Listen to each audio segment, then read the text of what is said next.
What's going on, everybody? Classic Game Freak here. And retired by choice.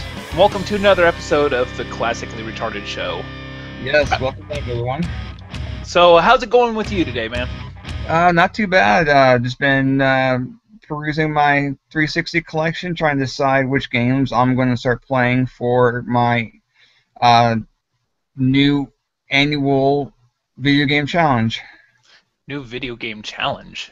Yes, sir. I decided last week, basically, that I got so many 360 games here that I have not even touched that I need to go through them before I even start buying any more new games. So I decided that between now and the end of the month, before the beginning of the year, I'm going to play and beat 5 games in my collection.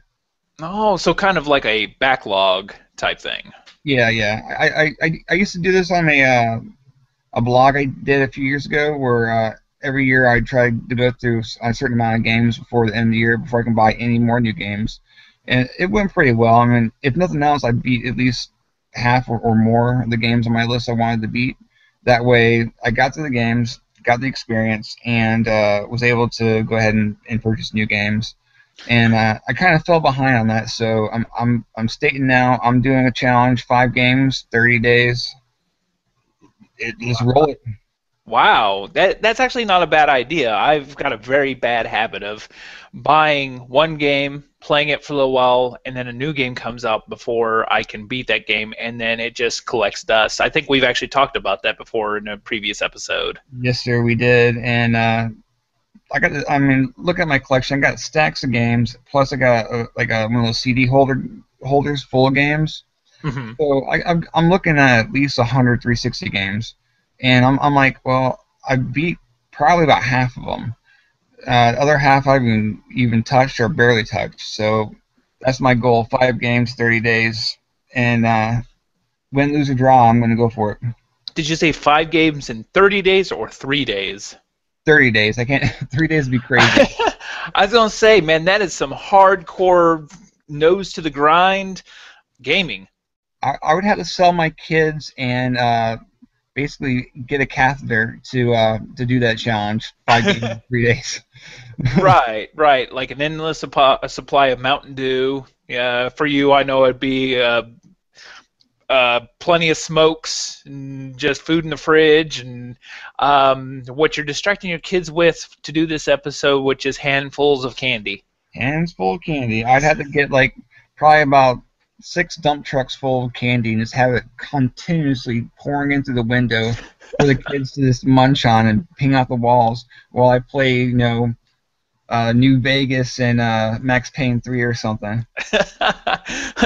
Shut up, kids! I'm busy. I'm in the middle of this. I can't stop. Here's some more candy. I'll deal with you after. I'll deal with you after you shit yourself and puked everywhere. Right. but no, just 5 games, 30 days, and even 30 days. That's quite a small window of time, because one of the games I do plan on finishing is Fallout New Vegas. I think I'm around about halfway through the game right now, so I'm gonna buckle down and finish it. Oh man, and that's one I never actually beat either. But I know the Fallout 3, when I bought that. I don't remember if I was doing the side quests completely or not, but I know it took me about 2 weeks to beat it, of continuous play. I was getting achievements every day, and it took me 2 weeks to beat that game. Now, like I said, I don't remember if I was doing the side quests, which I had to have been, but it took me a while to beat that game. So I heard that New Vegas was actually a little bit beefier than Fallout 3. It is. It's quite beefier. There's a lot more side quests, a lot more missions. And with that game, I feel it's not as good as Fallout 3, but it's still fun. But there's just so much to it that I got distracted with other things and never went back and picked it back up. That's how it goes. That's what I'm trying to avoid with the current gen console, the PS4.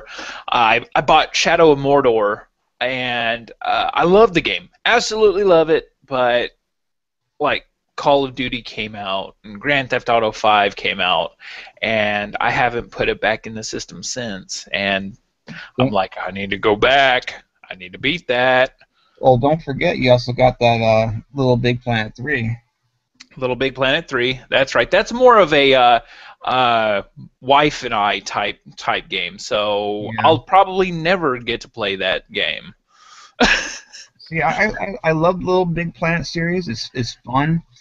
But it's one of those games that you can pick up for a few minutes, play it, get your fill, put it down, not come back for a few weeks, pick it back up, and still get right back into it. It's that kind of game to me. It's a very casual game.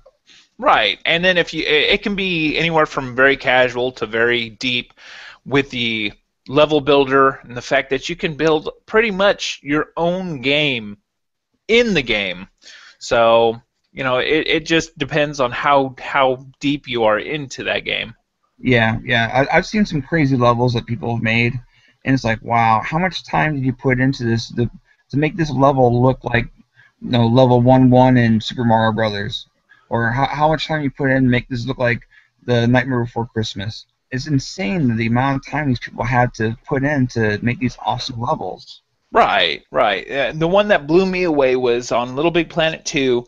Somebody had gone and recreated the first dungeon in The Legend of Zelda, and it was all top down. You actually played as Link and everything, and it was just the way they set it up, even down to the music. It was practically The Legend of Zelda. Now, obviously, there was a few quirks and kinks that made it obvious it wasn't what it was supposed to be, but at the same time, it was damn close. Yeah, that's just amazing. I mean, the imagination and the know-how is just amazing that us gamers have, and it really shows when you have these kind of games where you can create your own levels and share with the world. Yeah, and that's what makes those games highly replayable. And that's a real good thing. I like spending $60 and being like, I can come back on here and find something new every time. Yeah, yeah, I enjoy when you get your money's worth. I hate when you get a game and it's just trash, or you can go through it in a day and a half and it's like, really, I'm done already. Mm-hmm.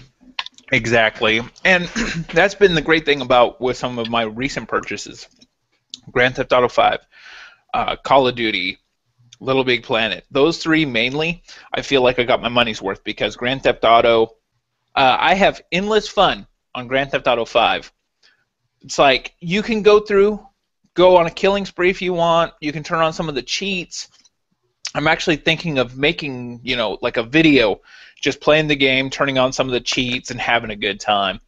That go online, build your character up online.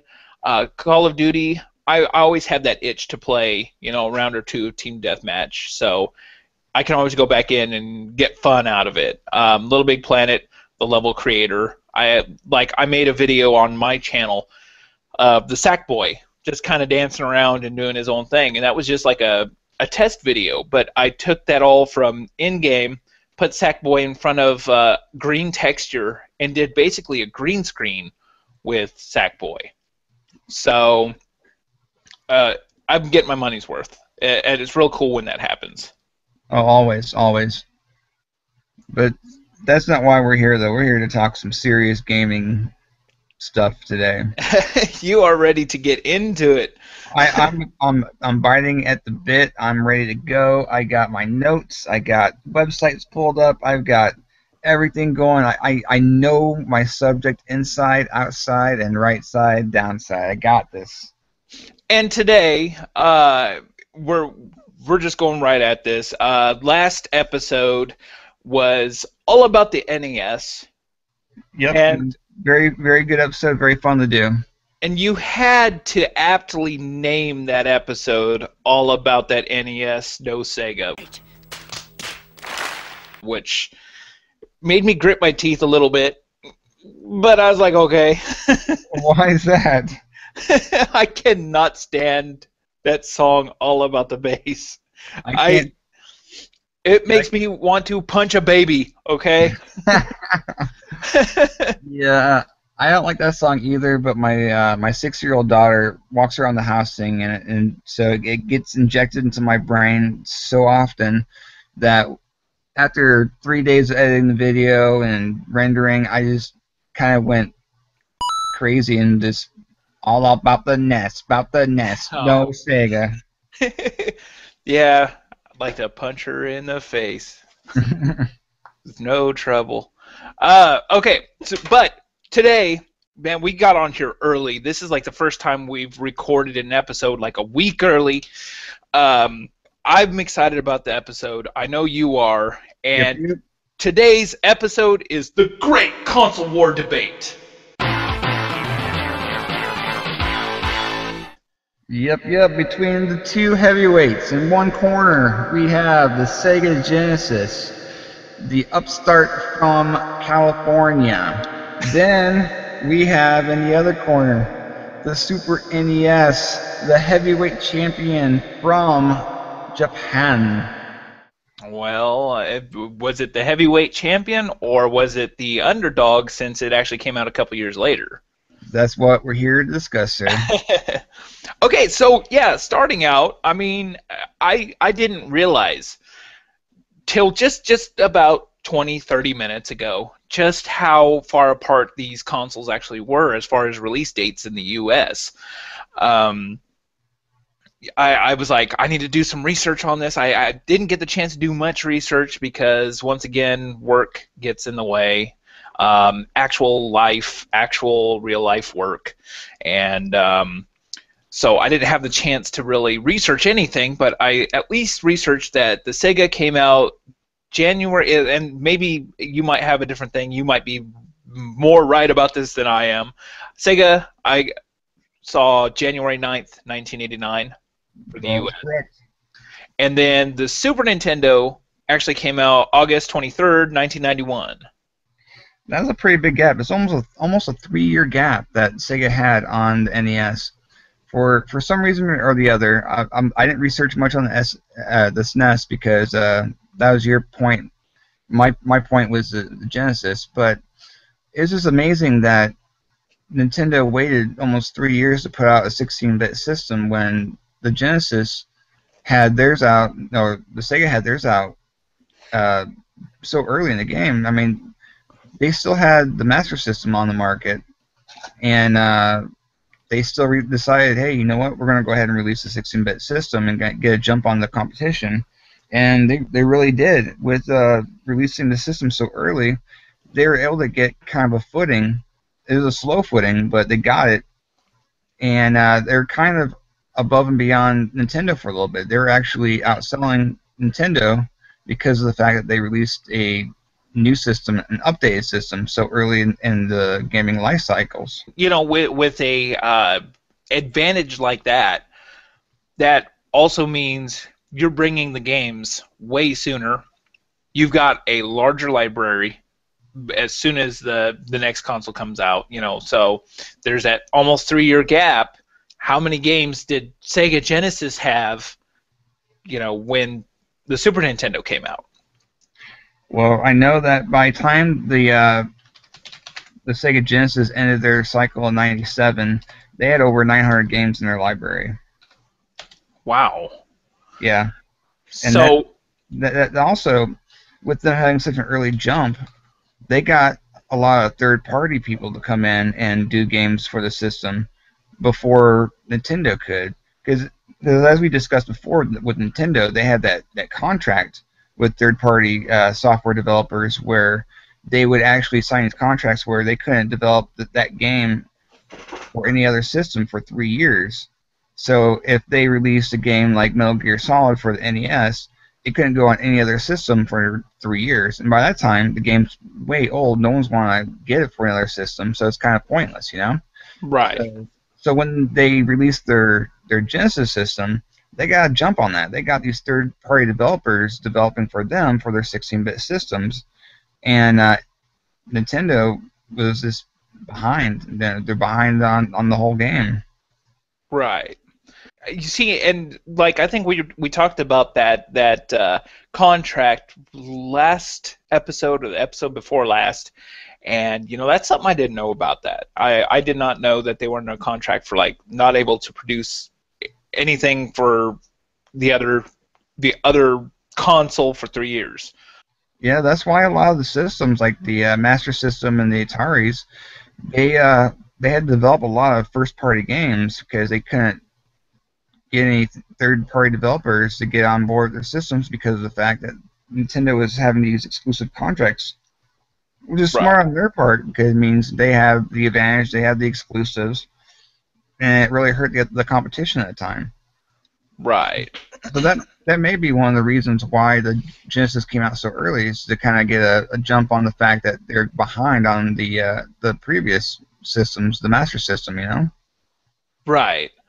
So now this whole debate here. One thing I wanted to mention to the listener and to the viewer is that we're both kind of going to take sides on this one. Yep. Yep. Um, since you were a Sega man yourself, you're going to go ahead and take the Sega side. Yep. So Yep. anything regarding Sega, you're going to talk about. I'll Anything. talk. Yeah, I'll talk about I'll talk about the Genesis, and I'll throw counterpoints to anything you throw out for the SNES. Right. I mean, it's gonna. I know it's gonna be sloppy, but it's gonna be fun still. So, Oh yeah, yeah. um, and yeah, I will be talking about the Super Nintendo. Now, mind you, I do want to point out that I was a Sega guy. I had owned a Sega Genesis early on, and for Super Nintendo, it was more like a borrowing thing. I would actually let my buddy borrow my Sega. He'd let me borrow his Super Nintendo. So the way I played a lot of the Super Nintendo games and so on was because he let me borrow his system. But over the course of the years, I've been able to play a lot of the games on the Super Nintendo, be it on the actual console or emulation or whatever. So I think I've got some good, valid games to use in this argument. I hope so because I was in the same boat. I didn't have a Super Nintendo growing up, and I got one now, but it doesn't work. So I've never really had a true full-on experience with the Super Nintendo. Um, I too did borrow a Super Nintendo from a friend. You know, I traded my Sega Genesis for a week, and he traded me his Super Nintendo. But I was such a Genesis fanboy, I just couldn't get into it at the time. Right. And each console did have their quirks about them. Their own kind of sound. I guess it was the sound channels they used or something. There was something in the music of the Super Nintendo games and something with the sound effects in the Sega Genesis. The Sega Genesis had kind of those metallic-y sounds to it, clangy. I don't know if you know what I'm talking about with that, but Well, I know that the Sega Genesis, they only had 8K of audio RAM, whereas the Super Nintendo had 64K of audio RAM. So uh, the Super Nintendo does win there because they had better audio RAM for the system, so they got more audio channels, whereas the Genesis only had a limited amount. right.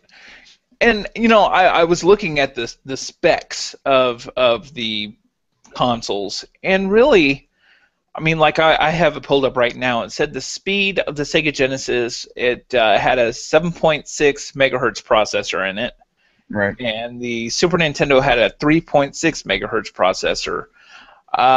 Beyond that, it says here Sega Genesis was able to use 512 colors, and then the Super Nintendo was 32,768. So that was what, 32-bit colors. And then it went resolution. Sega had 320 by 224, and Super Nintendo had 512 by 448. But the Super Nintendo was able to do the scaling and rotation thing that they used a lot in like the Final Fantasy games. You get on an airship and you could just see all the land scaling and everything like that. And I don't ever remember seeing that in any Sega Genesis game.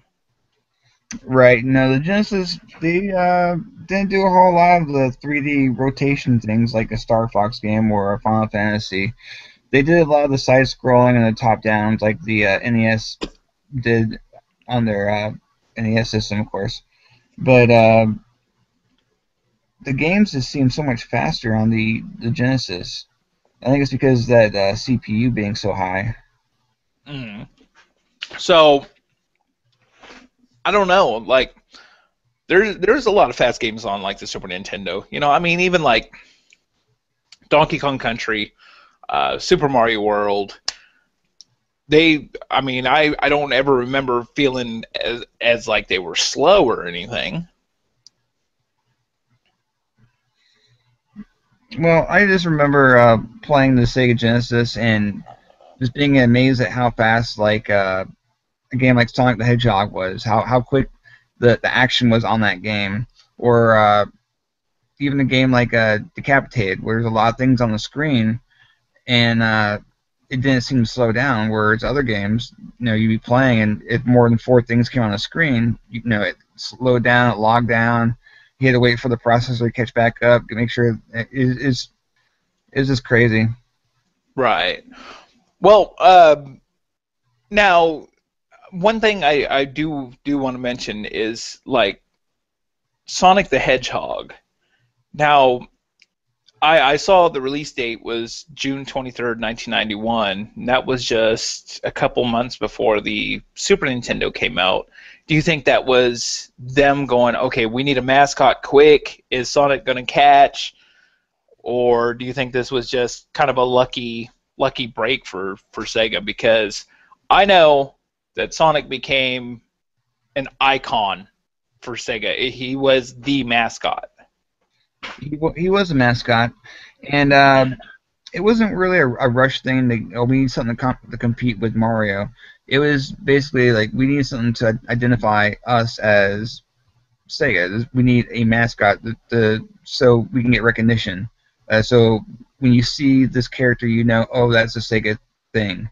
Just like Mario, and just like I don't know if you remember, like back in the early days of the PlayStation, where they tried their damnedest to make Crash Bandicoot their mascot. Right, you had the commercial of Crash Bandicoot outside of Nintendo headquarters yelling and threw a bullhorn at him. Exactly, yeah. I forgot about that commercial. Yeah, Sony tried so hard to force Crash Bandicoot upon the world as their mascot that it failed, and they don't have a mascot. Sony doesn't have a mascot. Microsoft doesn't have a mascot, so to say. But back in the early console wars with Genesis and Nintendo, there's a clear mascot: Sonic, Mario. Who is better? I don't know. It's hard to say, but who's still around? Mario. Who's the most recognizable? Mario. But for a while there, Sega had a pretty good foothold, and Sonic was their mascot. I mean, as soon as you saw it, you knew that was a Sega product. Right. So it did work out that way to where they got what they needed, got what they wanted. They'd actually been working on getting a mascot for their console for a while. They had a kind of like an inter-company contest to find out, what would be a good mascot. So they had all these people submitting ideas, and Sonic was just one of the ideas. They said, okay, let's go ahead and develop that and see how it works, where it goes. Right. Now, and it's going to be something to point out here that in the long run, even though Sonic was the mascot for the Sega Genesis and everything, Sega eventually ended up not making consoles. Like after the Sega Dreamcast, they were kind of done. And I don't know what happened there, but it got to the point where Sonic started popping up in Mario games. And this was like on the Wii, was it? Yeah, I know what you're going to say. And so, the Sega mascot now plays friends with Mario. It sucks. Yeah. See, in the long run, the long game, Nintendo won, because Nintendo is still around. They're still making systems. The Wii U's out. They did some good stuff with the Wii. GameCube was awesome, but yeah, Sega, they put out the Dreamcast. It was just too much too soon. They released it too early, so it kind of just fell flat. I mean, I remember I had a friend who bought a Dreamcast as soon as it came out, and I was like, wow, this is kind of crazy. Because at the time, there was no systems like that. There was no, I Right. think it was a 64-bit system. Yeah. So at the time, there was no other 64-bit systems. I mean, the N64 hadn't even come out yet. And Wait, what? the N64, The the Nintendo 64 was out. That came out like in '96. well, then the Dreamcast couldn't have been a 64-bit system. It was like, what, a 128? Was it 128? Yeah, it had Because to, because because the Sega Dreamcast came out around the same time as the PlayStation and the N64. So that was their 64-bit system, and the are you sure? Dreamcast. Yeah, what had to have been. Let's see. We can look this up for sure. Sixth generation, 128-bit era. Ah, that's what I thought. So yeah, what it was is it was the first 128-bit system, and it came out, and you know, the PS1 was out. That was a 64-bit system, I believe. The N64, of course, was a 64-bit system, and it was just too much too soon because no one else had come out with that. I mean, when did the PS2 come out? It came out in 2001. 2001 or two, something like that. Yeah, yeah, it had to have been 2000 or 2001. So yeah, so the Dreamcast came out in 1999. So that's like 3 years ahead of the next system that was a 128. And it's wild to think that that would have just, if it was just a matter of time, if they would have waited and waited to play their hand.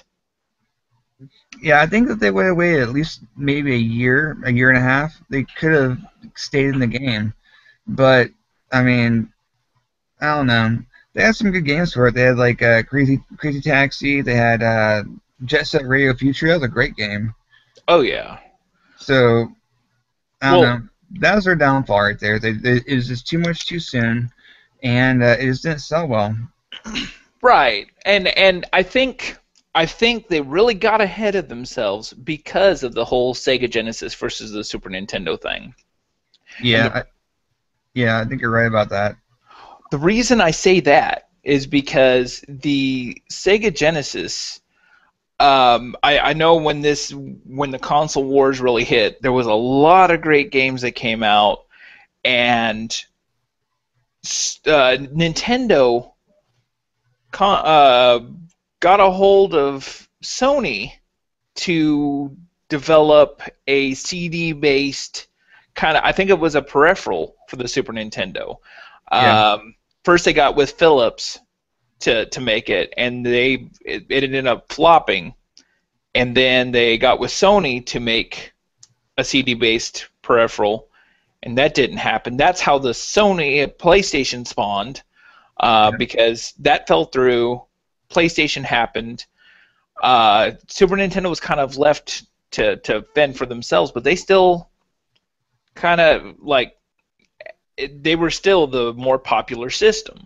So Sega had to deal with that. They had to figure out how they were going to get the upper hand. See, that's the thing. I think once Sega went into the digital age with the CD-ROM based systems, that's when they started kind of going downhill. The Sega CD. Personally, I love the Sega CD. I bought it a little late in its life cycle, but I mean, I love the fact that it was a add-on to the Genesis. I didn't have to go out and buy a whole new system. I just had to buy this peripheral, attach it to my system, and there it was. I had a CD-based ROM game system. And then with, of course, the 32X, throw that on top of the Genesis, and boom, you got a 32-bit system. So, I mean, I love the fact that they were inventive enough and had the forethought to go, you know what? Instead of making our fans go out and buy whole new systems every other year or so, let's just throw an add-on on it. And now, granted, the games for the Sega CD were not the greatest. I know you have a little bit of experience with the Sega CD, Oh yeah. and I see when I bought it, I told all my friends, "This is the future. These motion video motion games are going to be the future." and I was so wrong. No, um, they're still the future. yeah, someone else's future because they just did not take off. The acting in those games were horrible. The graphics were not that great. Do you remember how blocky they were? Oh yeah, trust me, I know.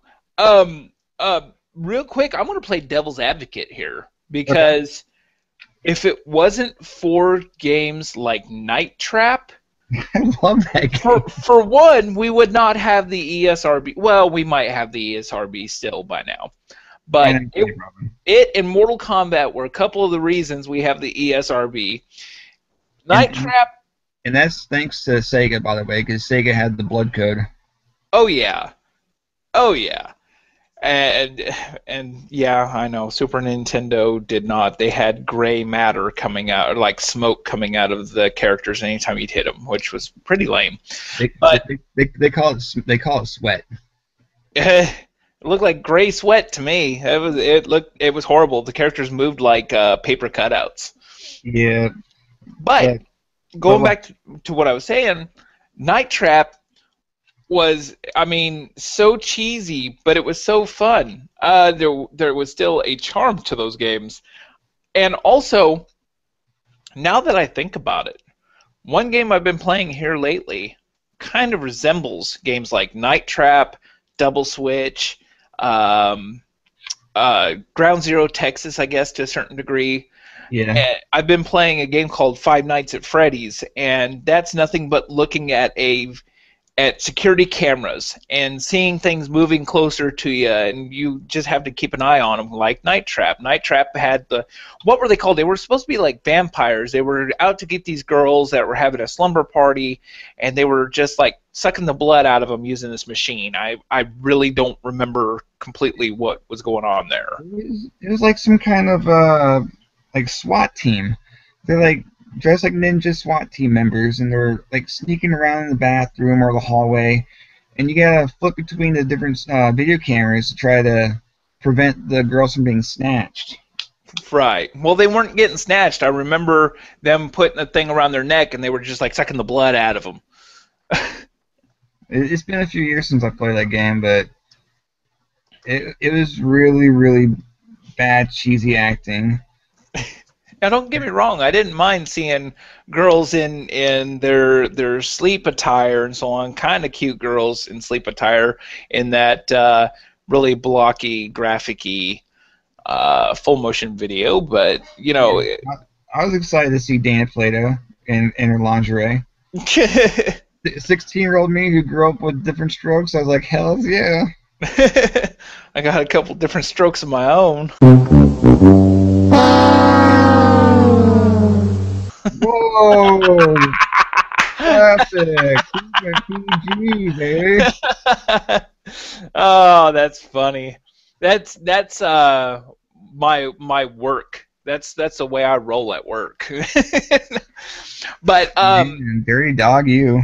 but no, the Sega Genesis came up with these peripherals, the Sega CD, the 32X.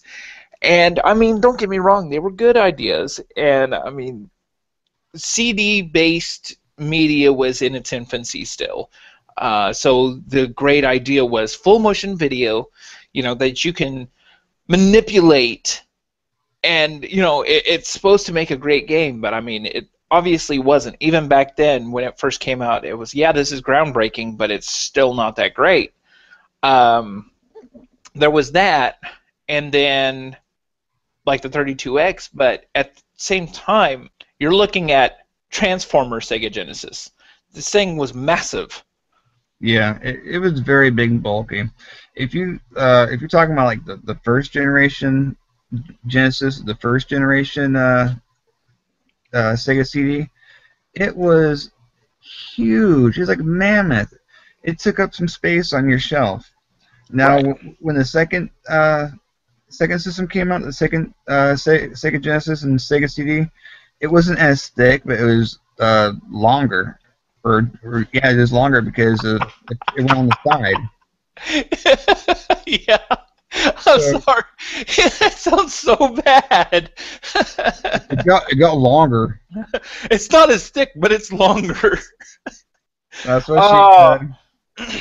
oh, I'm sorry. That tickled me. Well, I'm glad it tickled you, sir. It wasn't for that way, but yes. No, I get what you're saying. The Model 1 Sega Genesis was definitely the bigger of the three models that they came out with. Well, there's three basic Genesises, but if you talk about systems, there was actually a fourth that's highly coveted in our circle of collections. Right. Really, I'm assuming you're talking about the CDX. yes, sir. Right. And I kick myself in the ass almost on a daily basis because I found one back when it was like being discontinued for $25 in the store, and I said, "Nah, I don't need it. I already have the Genesis, the Sega CD, and a 32X." Wah, wah. Wah wah. I I I was like, damn, I could have had a full on brand new one still in the box for $25, but I was like, nah, don't need it.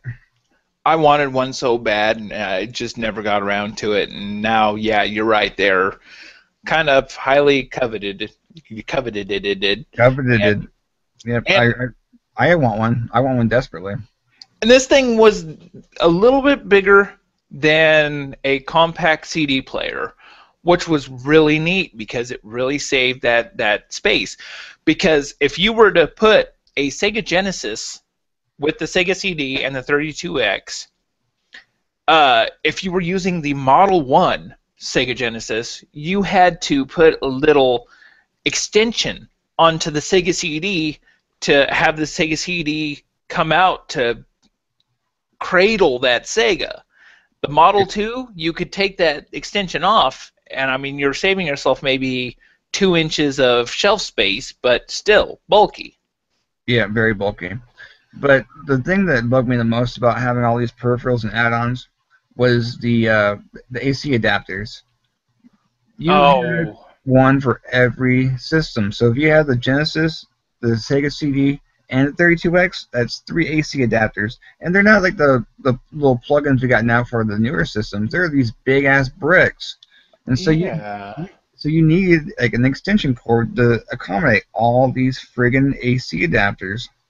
Yeah, even like here recently, over the course of the past few months, I managed to pick up a Sega CD again, and I kind of fell into that headache. Like I was so excited, I brought it home, plugged it. I usually just throw my console down in front of my TV in my living room, and I get crazy with the wires. And the first thing I found out was in behind my TV, I have one power strip that already I have to unplug something to plug something else into. So if I want to play my PlayStation 3, I've got to unplug like my PlayStation 4, or even if I don't want to get online, maybe my router or something just to get that to fit. So plugged in the Sega Genesis, and I was like, okay, where am I going to plug Sega CD in now? Oh crud!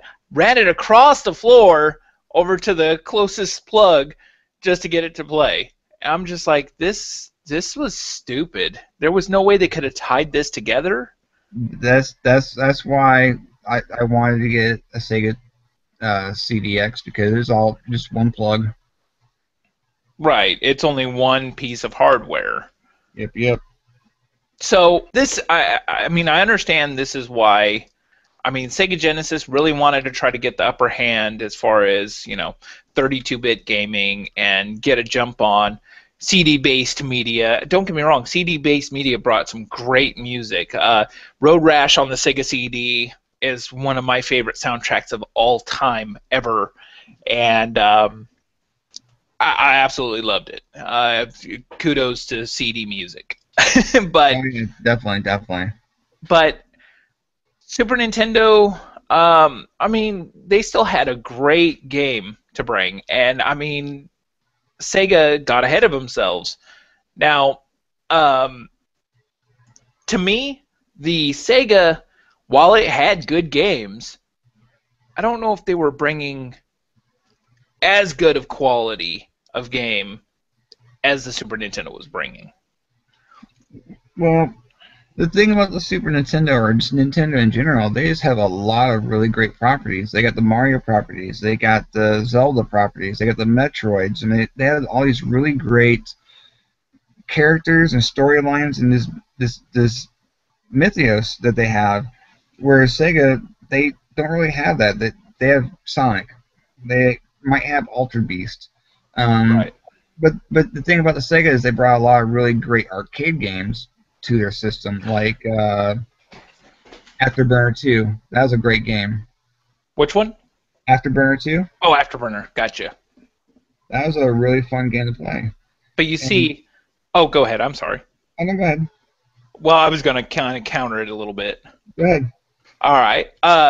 Yeah, they brought the arcade game to the Sega a little bit. You know, you did have your Altered Beast, and you did have your Afterburner, and I remember even playing Mercs on the Sega Genesis and everything. But the Super Nintendo, yeah, it had its fair share of, a port of arcade games here and there, but they brought the RPG game. It's like you can just list off RPG games. Whereas on the Sega Genesis, you've got Phantasy Star, And Star Odyssey.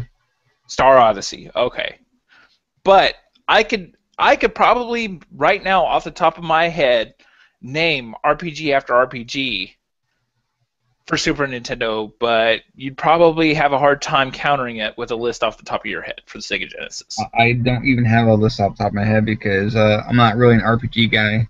Well, I mean, I'm just saying that they really brought their game forward with RPGs on the SNES. One big RPG on the Super Nintendo, Chrono Trigger. It is like the grandest of RPG games. So they to me, I think the Super Nintendo brought more game to their console because you think about how long those games are. Yeah, they are pretty long games, and for being a cartridge-based system, that's pretty good for having games that were as long as they were. Right. I'll Like give you that. do what? I'll give you that. Chrono Trigger, I remember the first time I ever rented that game, I wanted to play through it during that whole weekend. I was like, I'm going to do this, I'm going to beat it. I played that game, like binge played that game all weekend long from the point I got out of school and rented it to the time it was time to take it back Sunday night, and I still hadn't beat it. I don't even think I was near beating it. And so that's a testament because I used to really binge play games, hardcore. Yeah, But the NES or Super NES had a lot of really great games like that where you can sit down and just spend hours like that. But the Genesis was primarily like an action system, a side scroller action system. They wanted to be more of a this isn't for kids, this is for teenagers, young adults. And that's what they kind of advertised toward. If you remember, like the old advertisements, where they'd have like the kids in the classroom, they're talking about all the different new games coming out, and they're all action based. And the kids have these big, wide eyes, like those crazy velvet paintings. You know what I'm talking about? mm, I'm not sure. It's not ringing a bell. Oh, these kids had some big eyes, like the I don't know if you've ever seen them, but they have like in California they have these velvet paintings. These kids, these huge eyes, and they remind me of that. And now at the end of every commercial, I always say Sega. Oh, okay, okay. I know what you're talking about now. It, Yeah. that So took me a second. there was basically they were uh, trying to get the young adult, the teenage crowd. So they didn't have a lot of the kidsy games like the Super Nintendo did. So that's where they differed. Where the Super Nintendo was more about, we do have Mario. We have the games that are more family friendly, and the Genesis is like, well, we have games that are more action packed, that have a little more violence to them. Right. I do remember quite a bit of games like that on the Sega, and not so much on the Super Nintendo. Right. Like the Sega Genesis, we had Duke Nukem 3D. What? We had Duke Nukem 3D on the Sega Genesis. I thought that was just a hack. No, it's a real cart. Really? Yeah. I'm gonna have to look that up now because like I said, I thought that was just a hack on an emulation, website. No, we we had a version for the Sega CD or the Sega Genesis. Wow. Okay. All right. All right. There's also one on the Sega Saturn, but we're not talking about that. No, no, yeah, I knew about it being on the Sega Saturn, but as far as the actual Sega, no, I didn't know. Oh yeah. All right. Well, I mean, Super Nintendo still had its fair share of like action games. Couple that I'll point out was like Super Castlevania 4, Yeah. But which is that's more of an adventure game though. more of an adventure game. Yeah, it's more of an adventure game. I'd call that action. All he does is run around with a whip. Let me upgrade my whip now. I got that lantern. Oh, so this is how we gonna do it, huh? Let me get that whip. Oh, I got that bat now. All right, I'm sorry, but an adventure game is more of like a Sierra game, PC Yeah. Sierra game. Yeah, you got your King's Quest, you got your so you want to be a hero, Quest for Glory. Uh, that's an adventure game. Leisure Suit Larry. Right, right. You know what I'm talking about. I know This what is you're talking and this is going off topic here a little bit because I'm a huge Sierra fan. I love the old Sierra games. Okay. about. Um, I do too. Don't get it all offensive. no. I've got to go off point here for a second because I meant to ask this at the beginning of the episode. But have you seen the new trailer for the new King's Quest game? No, I have not. There's a new King's Quest game coming out next year for I believe last gen and current gen. Nice. That sounds like a fun game. I gotta check it out. I don't know if you're a fan like I am of the Quest games, but I I had to say something on this. I was just like giddy when I heard this bit of info. Yeah, I'm not a huge fan. I did play it quite a bit back in the day, and it's definitely something I want to check out because, like I said, I did play it quite a bit back in the day, so it'd be more for nostalgia. Right. Well, the mechanics of it look totally different than what they once were, but it's very cel shaded. Some of the clips remind me of Borderlands. It's got that cel shaded look to it. And I love me some Borderlands. I know you do. But anyway, back to the point. Castlevania, no, not. I mean, it was more of an action adventure if you want to get right down to it. Well, how about this? How about this? We ask our viewers to put their notes down in the comments. Is it an adventure game? Is it an action game? Let us know. I say it's a adventure game because you're out there and you're on a quest. I mean, I do believe that the second one's called Simon's Quest, Right. right? But that was the second one. That's not Super Castlevania 4. So Super Castlevania diverges from the protocol that much, huh? It was linear. It was still to the point. It wasn't having to go and go back and forth and deal with night and day. It was straight in your face action, a boss at the end of every level, and could get frustratingly difficult. Now, Simon's Quest was more of an adventure because there was no bosses. Well, except for Dracula at the end, which you can't really call him a boss either because he was such a bitch. Uh, but that was more like, I don't know, it felt like a casual game. The first Castlevania, the third Castlevania, the fourth Castlevania, they all felt like straight up action games. But I still believe that the whole entire series pretty much is adventure. not so much action. Ooh. Ooh. Yeah, listeners, viewers, sound off. Sound off. I want to hear this. I want to know. Is it an action game? Is it an adventure game? Or is it a mix of both? So, uh, It might be a mixture of both, but I think in my heart of hearts that this thing is an adventure game. okay. All right.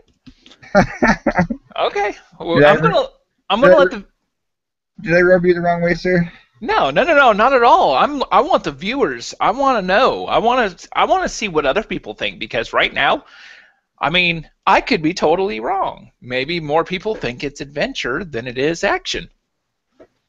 I So, I think we may get some comments saying that Retired by Choice is right. It's only an adventure game. I'm gonna say retarded by choice is retarded. I get that on my channel anyway. People are But really mad about my inappropriate children toys, so they always say, "You are retarded." well, that's my name, and it's by choice. Trust me. Yep.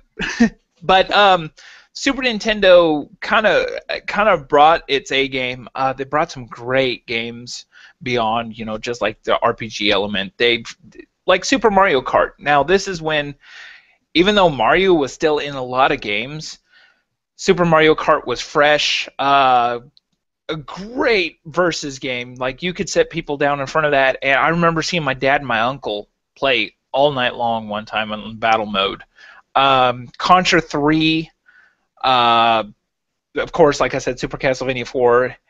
Teenage Mutant Ninja Turtles, Turtles in Time was a big one in my personal opinion. Oh yeah.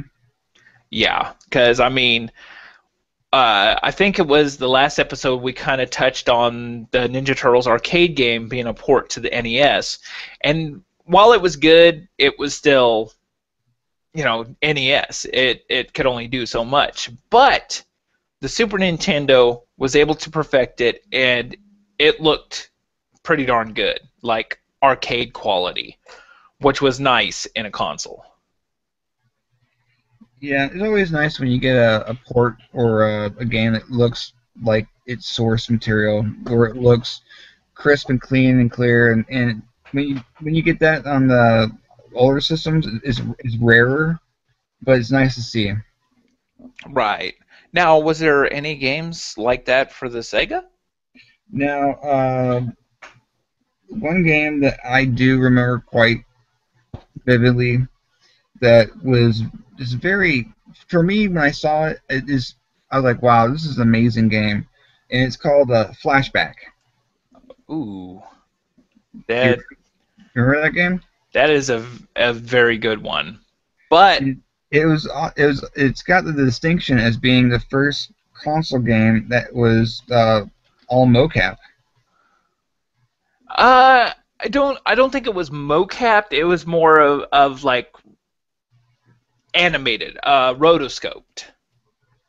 So it's like they drew every frame of the thing. Because I don't ever remember them saying anything about being mocapped. Well, I thought it was like the first version of what mocap was, where it was all like rendered into a computer from the motions of an actor. Really? Well, I mean, it could be, but I thought it was just rotoscoped. It might be. I might have to do some more research on that, but I just remember seeing the graphics on that and going, "Wow, that's amazing what they're doing." Yeah, and um the animation in that game was amazing. Um, I remember playing alone, or not Alone in the Dark. Jeez, Out of This World, actually, and that was pretty good. And it was by the same makers, but Flashback really turned the knob to 11. All right, so anyway, we were talking about if it was rotoscoped or if it was actually live action mocapped, and we just had a little bit of a hiccup there. Your computer actually reset on you or shut down on you or something like that. Yeah, it got a little overheated and decided to shut down. Okay, so yeah, during that time it took you to get back here, I went ahead and did look it up, and it was rotoscoped. Oh, okay. Surprising. Now, for that being that smooth, that's impressive. Oh So yeah, yeah, it's a very impressive game, and it's a bit difficult to play, but it was still fun. yeah, and it had a very They Live theme to it. If you've never seen the movie They Live, it's a classic. Rowdy Roddy Piper is the lead guy in it. Gets some sunglasses, finds out that he's able to see aliens taking human form, and yeah, one of the best fight scenes ever in any movie ever. I hope you put that clip in here. Going to yeah, that movie was just fantastic. And if you think Duke Nukem was the one that said he's here to chew gum and kick ass, Oh no, it was that movie. oh yeah, yeah, that was just a line taken from that movie. He Piper just walks in, just utters that line, and just it's sheer testosterone badassness that even South Park recreated in an episode, Cripple Fight. That was Yeah, great too. It was like spot on, like shot for shot, perfect. yeah, Jimmy and Timmy both going at it, just hardcore. Yeah, just yeah. But they definitely Flashback definitely took that to heart. The main character had his memory wiped, and at the beginning he's waking up in the jungle. He doesn't know why, and from there he kind of finds his identity and finds out what happened and why he, you know, just everything that happened. Yeah, it's, it's a fun game. It's difficult. I mean, don't get me wrong. It's got some challenges to it, but it's a fun game. Right. And my love for that game actually runs deep. First off, I want to say it wasn't just on Sega, but it was actually on Super Nintendo and the Sega CD as well as the PC. Right. But Also, my love for that game runs deep. My cousins and I had come back from Washington. I lived in Washington for a few months. After I came back, we filmed a little thing called Flashback Lost in Translation, and we recorded the first couple of scenes. Conrad waking up in the jungle and everything like that, and had a lot of fun doing that. I wish it would have came to fruition, but it never did. If I can find the clip of that, I will so put that in this episode. I would love to see that. My cousin, he was a dead ringer for Conrad too. Oh yeah. Yeah, we had the brown leather jacket, red shirt, jeans, the whole bit. So he was a dead ringer. He would have been perfect to play the part if it continued on. Oh, that's great. So, but yeah, that was a really good game on those consoles. Oh yeah, yeah, definitely. It definitely changed the game. It changed how games are made nowadays. Yeah, and they made a sequel called Fade to Black. It takes place, I don't know how long after the first one, but they went to a full 3D third person view type thing, and it just, the magic was gone. So that was hugely unfortunate. Yeah, I never caught the sequel. It What system did it come out on? it came out on, I think it was just the PC, Okay. and it's just like it it was just not great. It was set in space on like I remember it was like a space station or something like that, and it just, while there was still some mechanics, like you still had your pistol and you had your shield and things like that, it was very different. Like I said, it was third person view, and it was a very, very dark game. Don't get me wrong, with the name Fade to Black, you're going to have to be a very dark game, but it was very dark and did not make for a good game.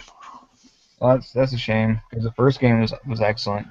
It was amazing. Even the music and everything, it kind of set in like a movie did, and there was actually cut scenes in flashback. Even the Sega and the Super Nintendo versions, there was little cutscenes. Even though like the characters almost didn't have faces or anything like that, there was still a lot going on, and actually made for a pretty decent little story. I kind of hated how it ended and everything because it seemed like it ended too quick, but still a good game.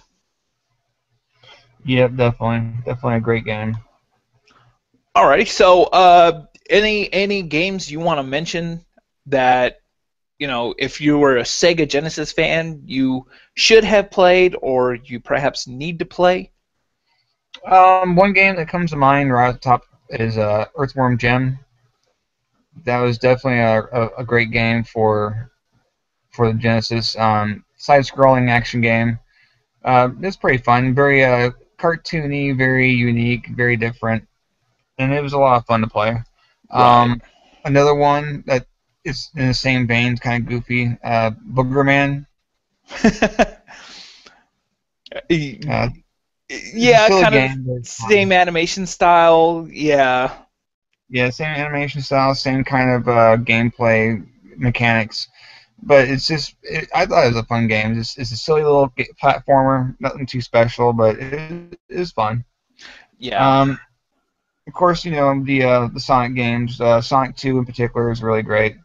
Um, a lot of people like the Echo games. I never really got into the Echoes, but Same. there's those. Right. One I will say is Eternal Champions on the Sega CD. Yeah, that was a fun game. Also, well, Sega CD game. One of my favorites was Sonic CD. That was a very good one, actually. Sonic Sonic CD was CD great. was a great game for the Sega CD. I thought it was way better than any of the games that came out for the Genesis. But Right. another great one was it was for the Sega CD, but you also needed to have the 32X. It's called Corpse Killer. That's one I never got the chance to play because of that reason. Oh, it's great. Basically, you're in the jungles. You have a Jamaican driver driving your Jeep around. You're killing zombies. Nothing else needs to be said. Okay. um, I will say that, well, like Earthworm Jim and Boogerman, those were both like multi-platform. So I mean, those were both on the Sega Genesis and the Super Nintendo. Earthworm Jim, for instance, when I first played it, I played it on the Super Nintendo. Um, I think I saw a comparison just a couple months ago, and I know one was superior to the other, but I can't remember. I think the Sega Genesis one was actually superior to the Super Nintendo version. So I back in the day thought they were the same, but apparently not. Oh no, no, Uh, definitely. Boogerman, same thing. Both consoles. I played the Super Nintendo version. So, but anyway, for me, Super Nintendo, one game I lost a lot of time to, even though I played it on PC. We bought it when it came out on PC, and I loved it on there, but on the Super Nintendo, it gave it a new kind of life, and it was that much more entertaining. That was actually SimCity. Oh, Uh, City is excellent. I don't care Sim what platform it's for. SimCity is a great game. SimCity on the Super Nintendo. I mean, you had Bowser. If there was ever a monster attack, it was freaking Bowser from the Super Mario games. Uh, Also, in the Super Nintendo version, you could build the mayor's house, you could build casinos, you could build amusement parks, things like that. It gave you the option as you went on, which was really neat to me. I thought that, well, that's cool. That changes it up a little bit. And then the mayor's assistant was just a weird looking dude. He just kind of looked like Groucho Marx. So um, I don't know. There was just a charm to that game. At least it added some music in there and breathed a little bit more life into it than what was on the PC at the time. Because the PC, there was no music. It was just like uh, when I played it on the PC, we only had the internal speaker, and then we had like an old ad-lib card in there, and the thing didn't want to work with the ad-lib card. So anytime a disaster would happen, you just hear a like that on the speaker. It was just awful. So, Yeah, I remember that. um, a couple other mentions. Zelda, obviously. Link to the Past is a huge one on the Super Nintendo. Uh, my all-time favorite Zelda game, probably ever will. It is probably will always be.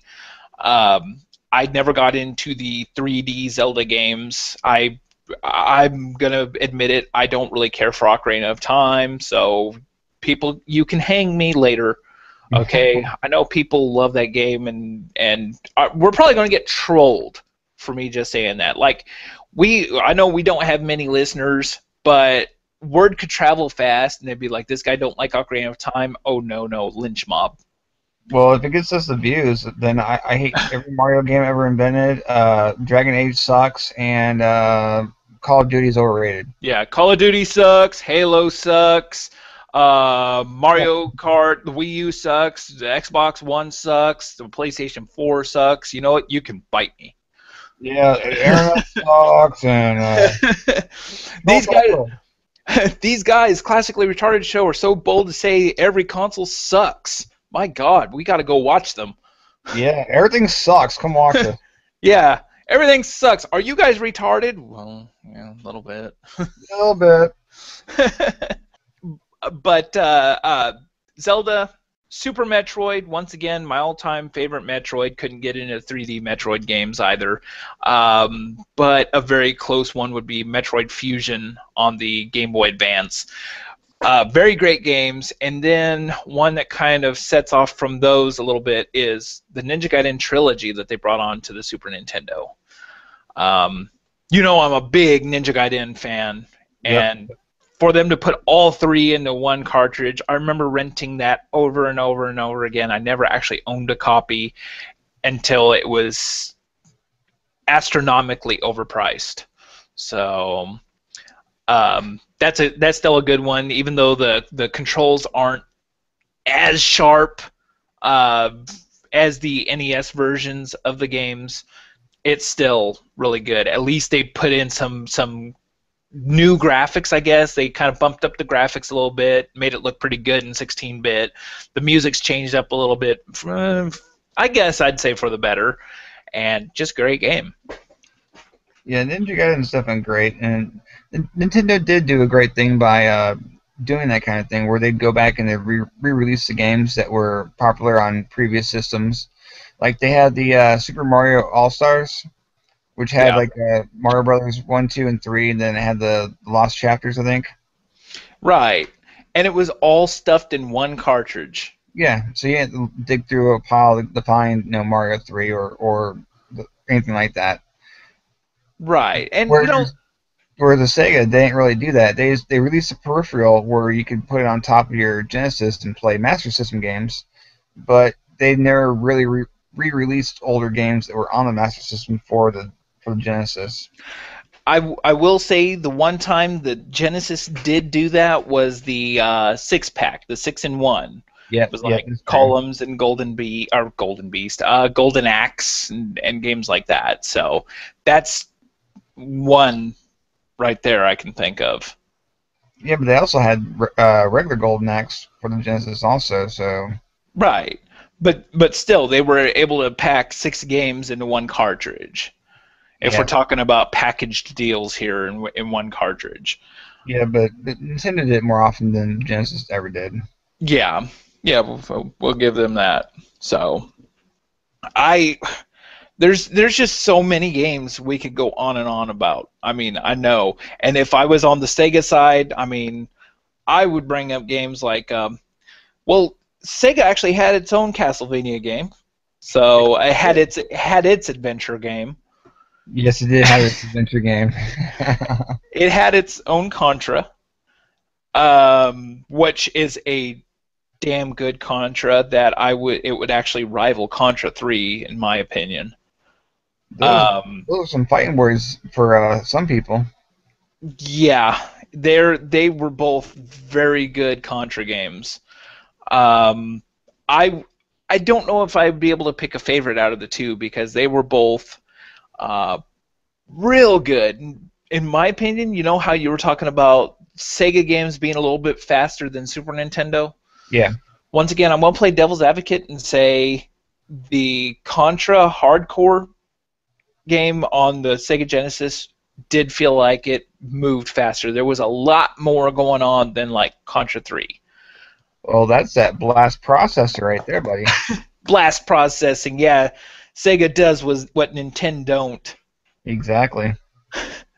That's the only commercial I can think of that it was the Sega versus Super Nintendo.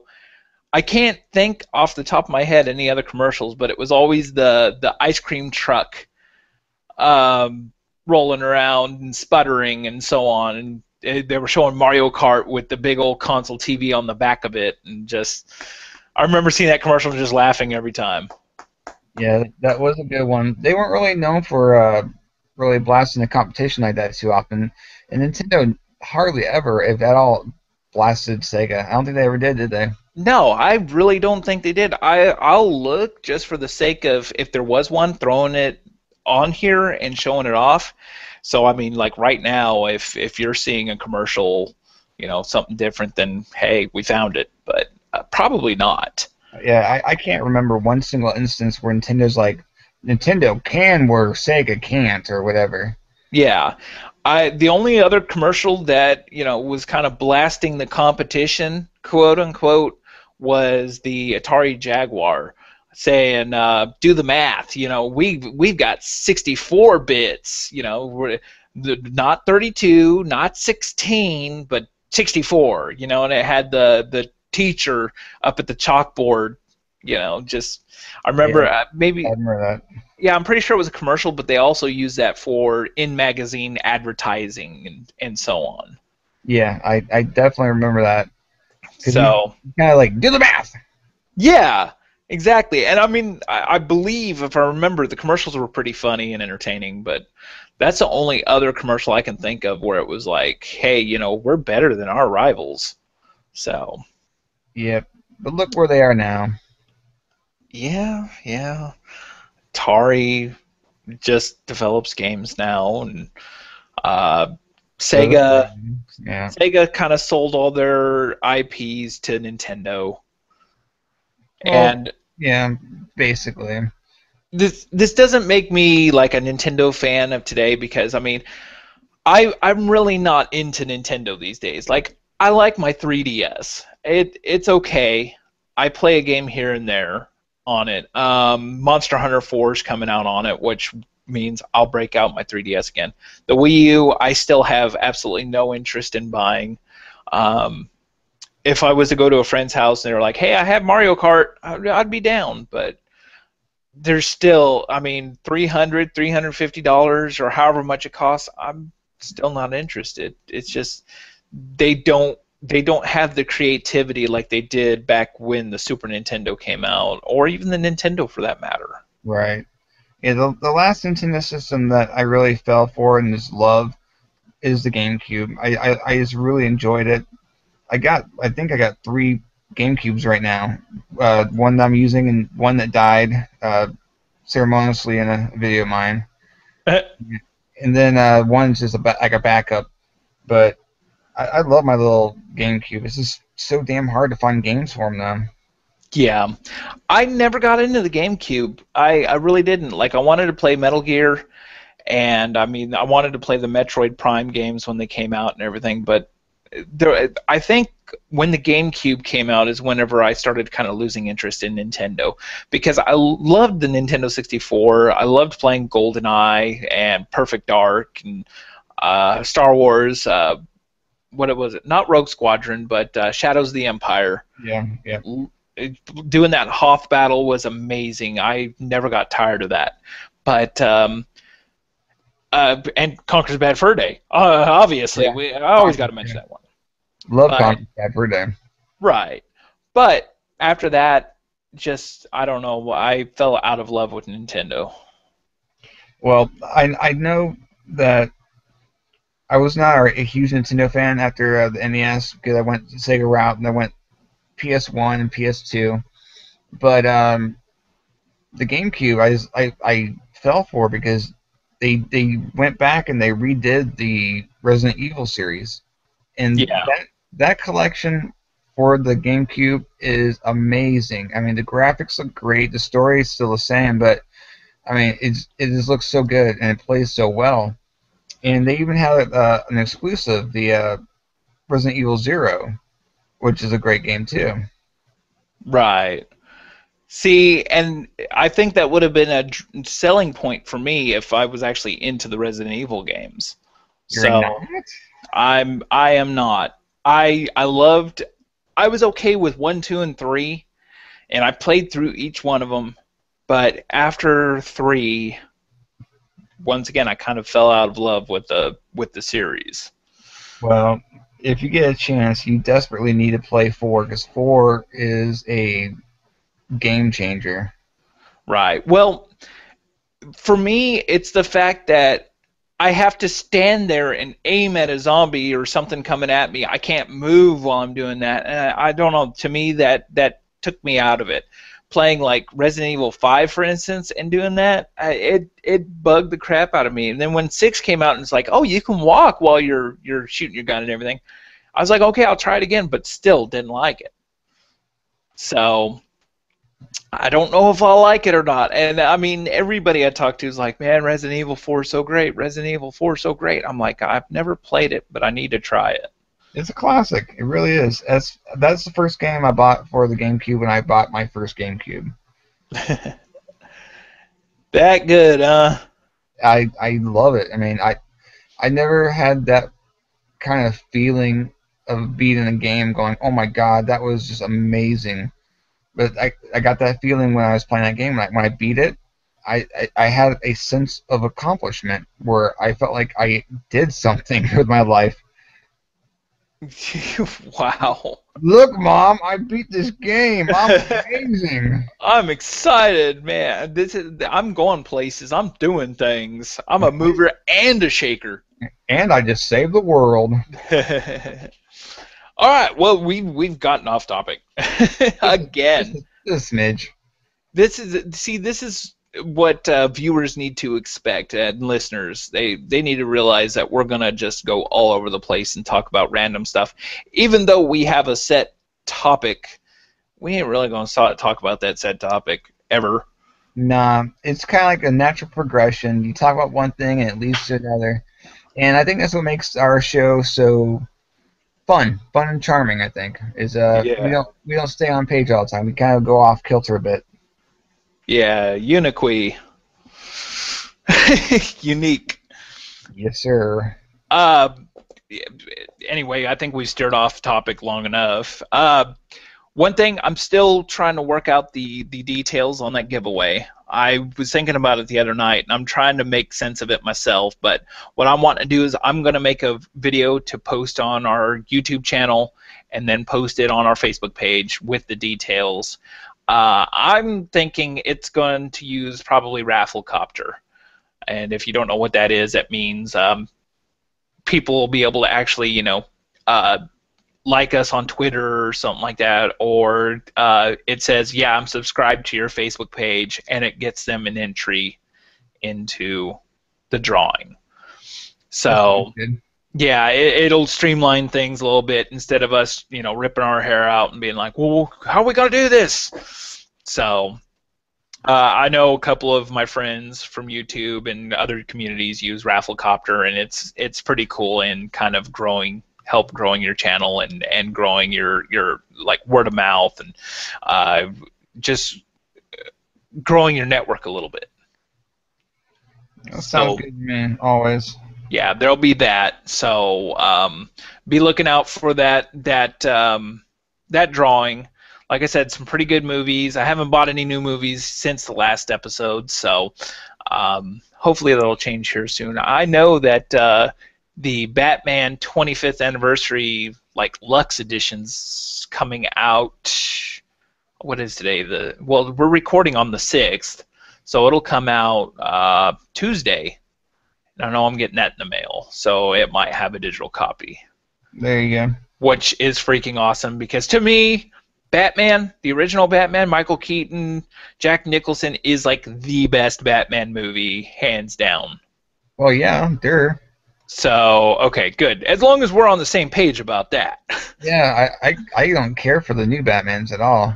Right. Christian Bale to me was not a good Batman. No, no, not at all. No, just no. So,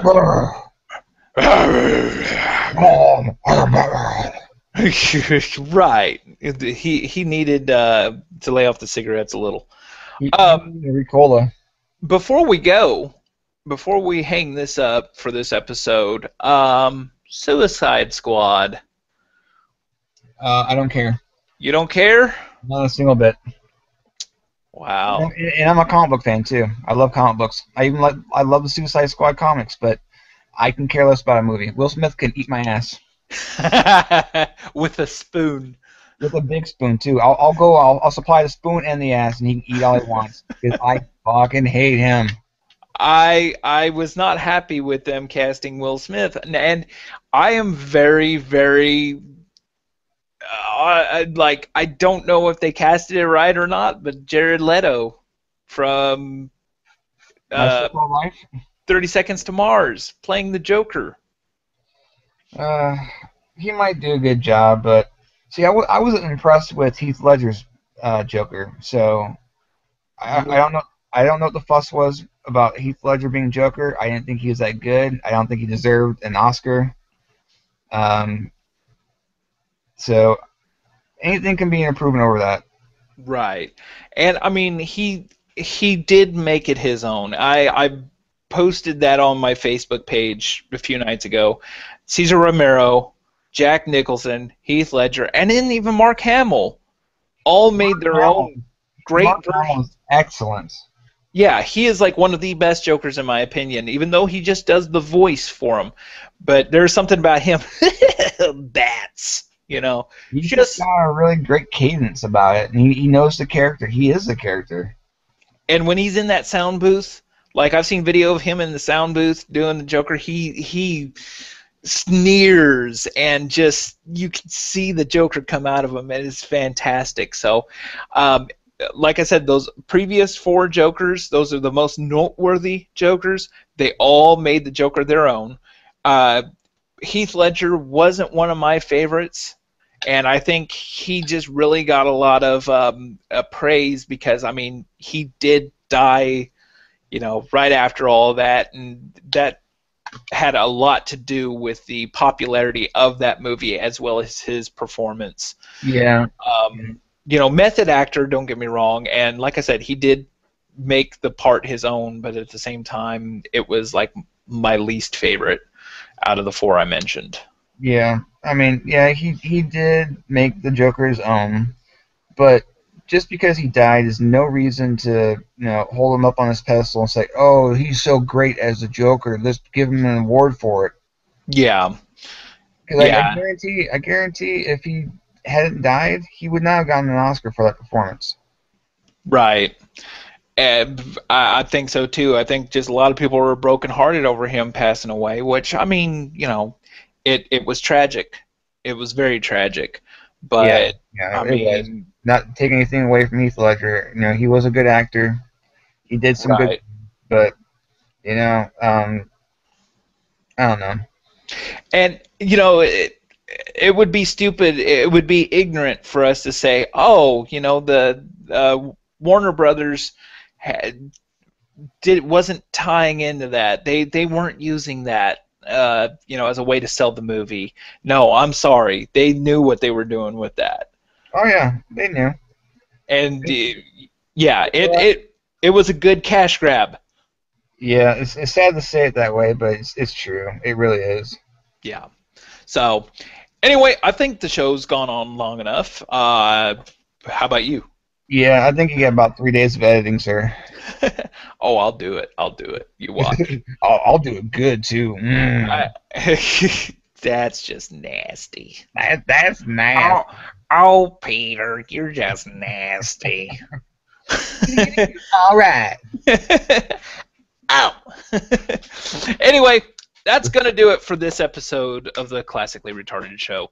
Of course, hit us up on the YouTube channel where you're probably watching this right now. If you haven't, click the subscribe button, smash the Yeah. like button, And of course, check out our Facebook page, which has been very stale here lately. But we're gonna put some new stuff on there. We promise. Well, there is the newest episode of the Classically Retired show already been posted on there. Right. And I did update it today with a post from my show, from my channel. There you go. Things. And heck, even my latest show, which I did the second night of Five Nights at Freddy's, and had a lot of fun making that video. So I mean, it's at like 39 views right now. Yay! Yay! And that's over the course of like a week. That's just sad. But I do have Night 3 coming, and I need to get that edited too. And I have another episode of You Got Games that's going to be coming. So I've got a lot of editing. Yeah, you do. You got to get on it. Right, and I still have a couple of reviews I want to do, and just, oh my gosh. And then work kicks in. It's like, well, you got to work the weekends. No, I don't. Stupid job. Yeah, and leave me alone. I'm doing what I like to do, not what I have to do. Right. Exactly. Anyway, that's going to do it for us. Hope you enjoyed the episode. We got more coming. Hopefully, we can finally get this bi-weekly thing on Mondays going, and this might hopefully be the first time we do that. We hit that. So, thanks for listening. Thanks for watching. Of course, this is Classic Game Freak. And I'm retired by choice. You have a good one. And remember to troll us. Troll us. Yes. Later. Peace.